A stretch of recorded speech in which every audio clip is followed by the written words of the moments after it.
प्यारे बच्चों, आज जो कहानी हम पढ़ेंगे उसका नाम है चंबा की कहानी। ये एक ऐतिहासिक प्रसंग है। ऐतिहासिक, इतिहास जमा इक। पहले तो इस शब्द को समझ लो। आपको ये नहीं समझ में आएगा ऐतिहासिक है क्या। इतिहास शब्द है, मूल शब्द, और इसमें हमने इक प्रत्यय जोड़ा है। इक प्रत्यय जोड़ा और इससे शब्द बना ऐतिहासिक। इतिहास जमा इक क्या बना बच्चों? ऐतिहासिक।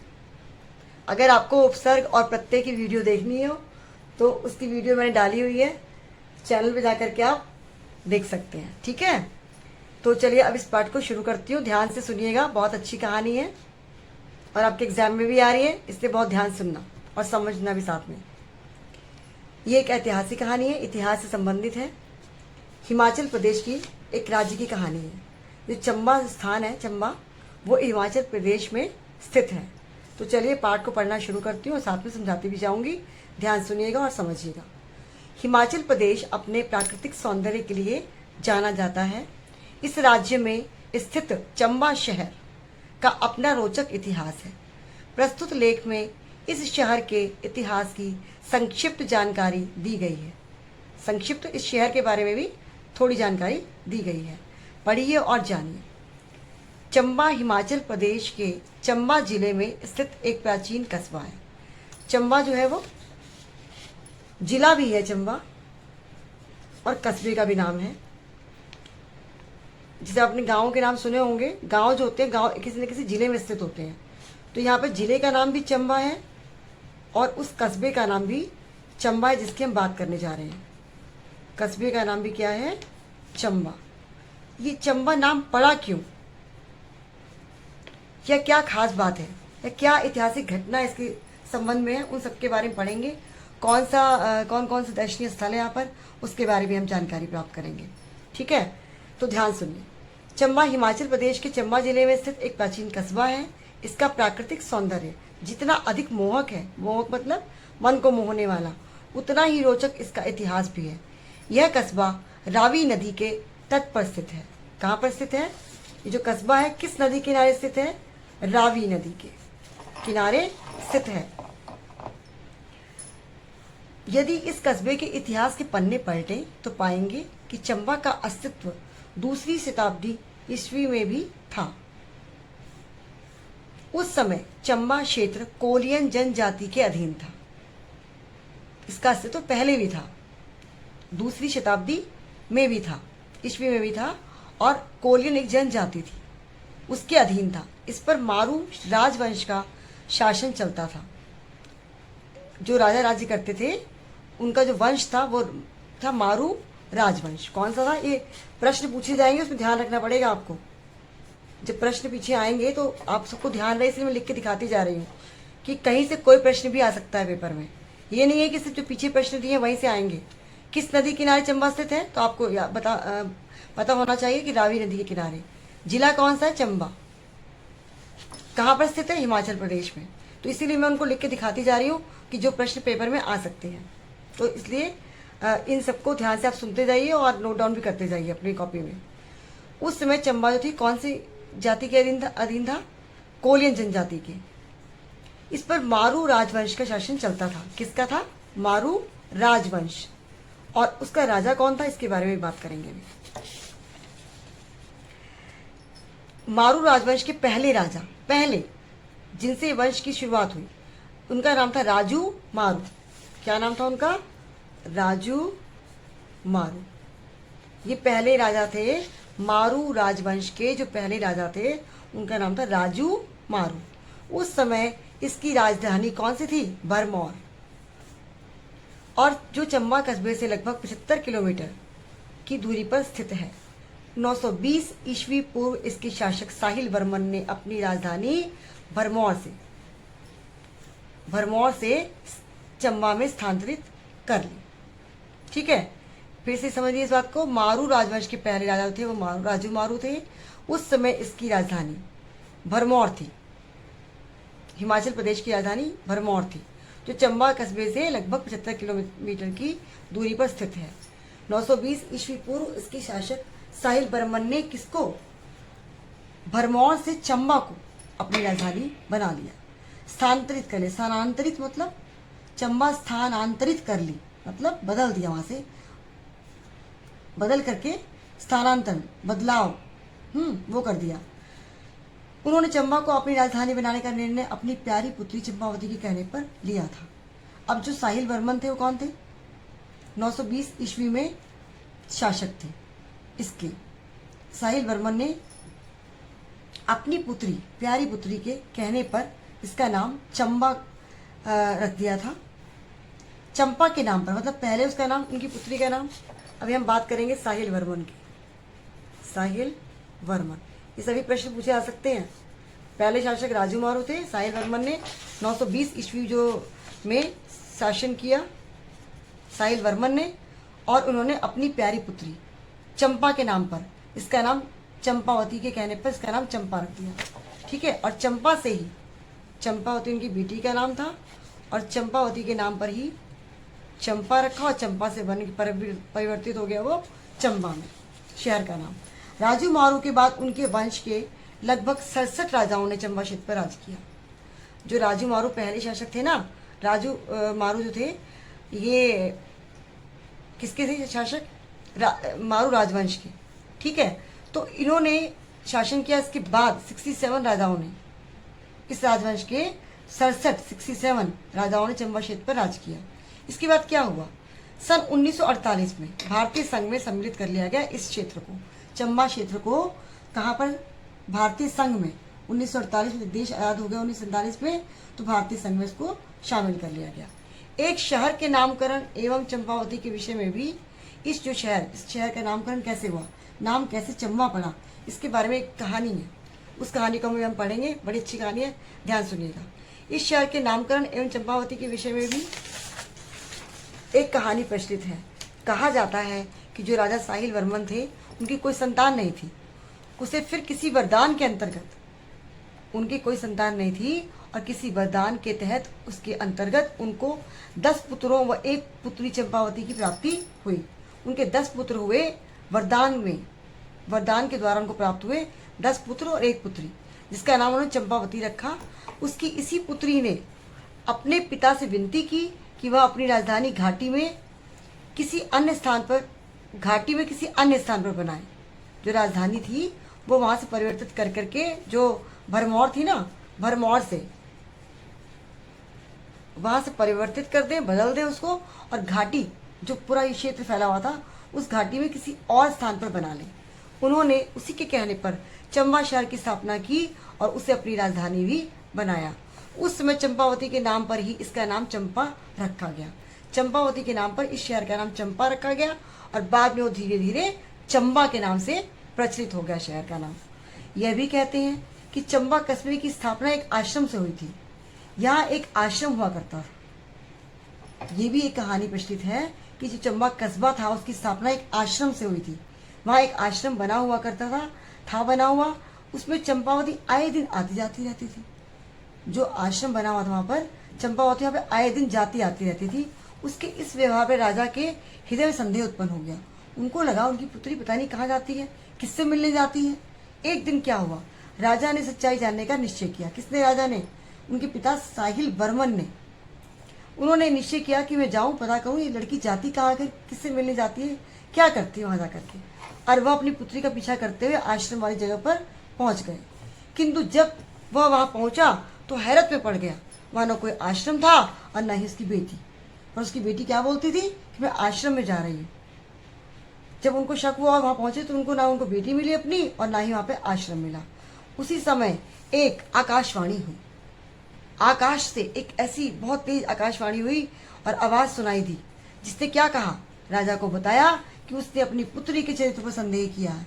पुत्री पर शक किया, उस पर संदेह किया कि पता नहीं कहाँ जाती आती रहती है, जबकि राजा की पुत्री थी, उसे घर में ही रहना चाहिए, ऐसे अन्यथा कहीं फालतू में नहीं घूमना चाहिए।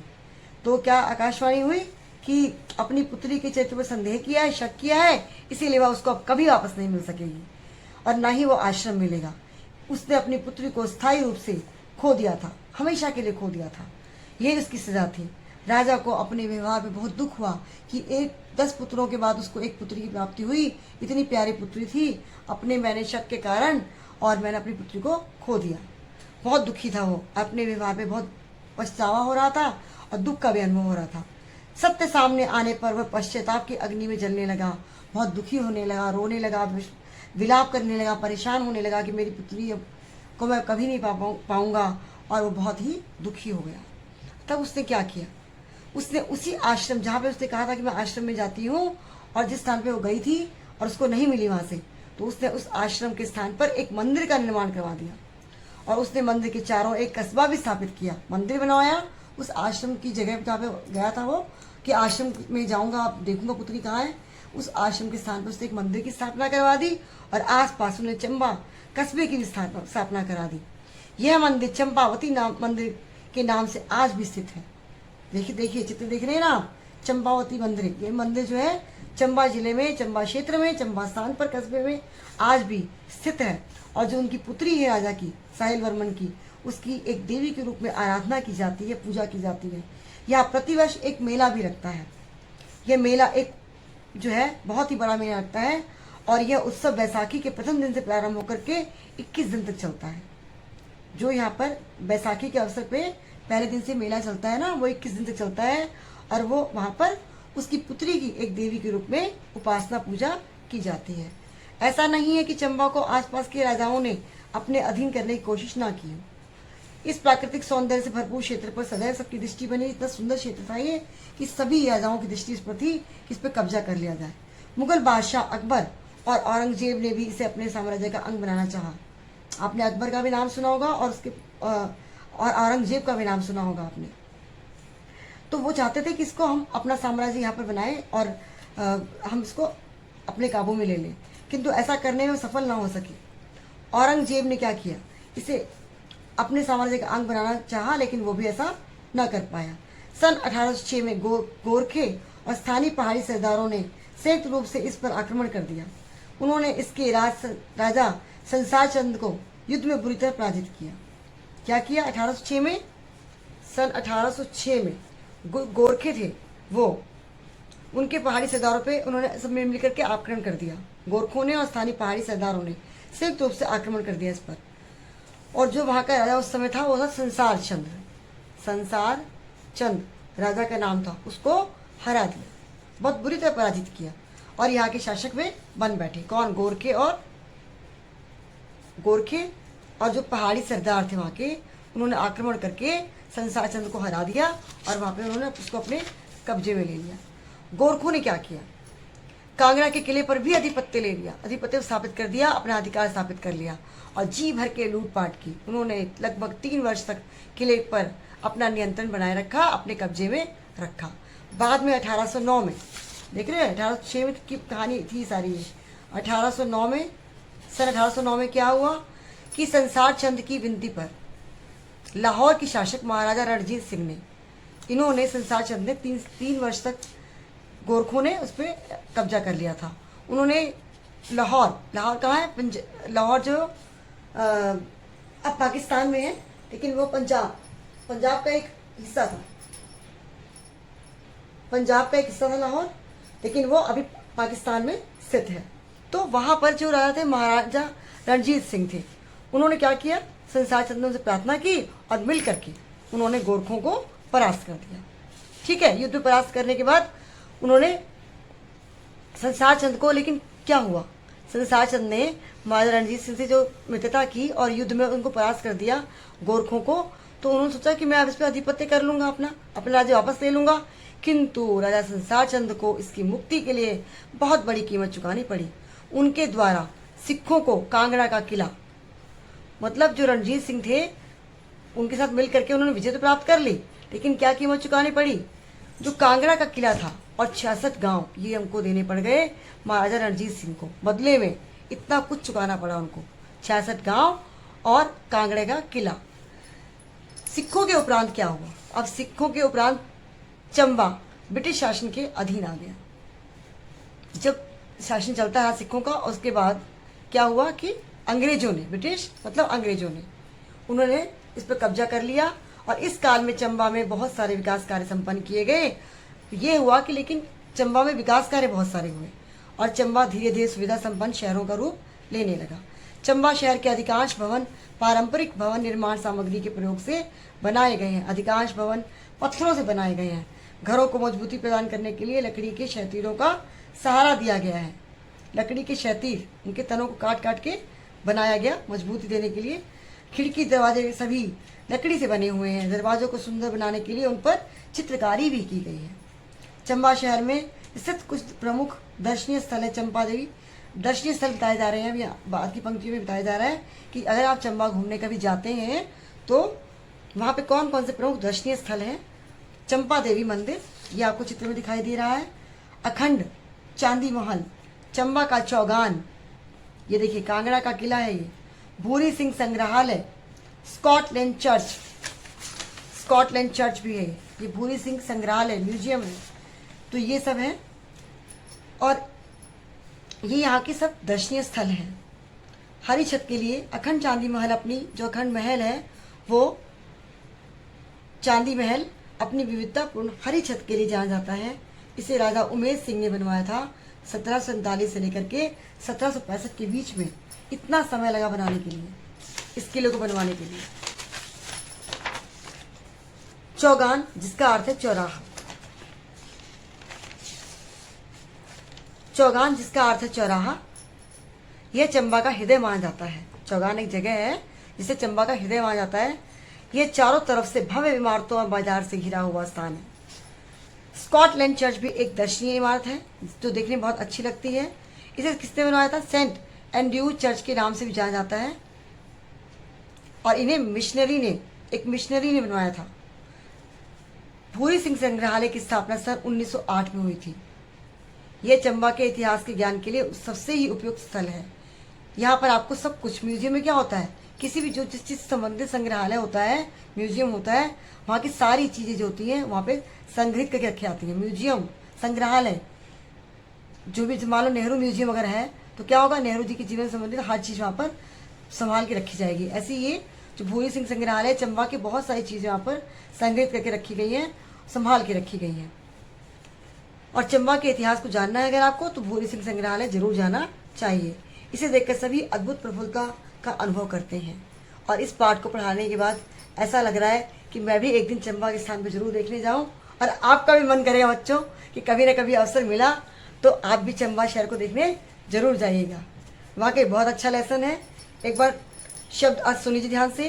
प्राचीन, पुराना, कस्बा, शहर, राजवंश, राजघराना, स्थानांतरण, परिवर्तन, नामकरण, नाम रखना, संदेह, शक, साम्राज्य, राज्य, दर्शनीय, देखने योग्य, सौंदर्य, सुंदरता, अस्तित्व, उपस्थिति, जनजाति, आदिम जाति, संतान, बेटा बेटी, वरदान, मंगल वचन, आकाशवाणी, आकाश से आने वाली आवाज, आधिपत्य, अधिकार, प्रफुल्लता, प्रसन्नता।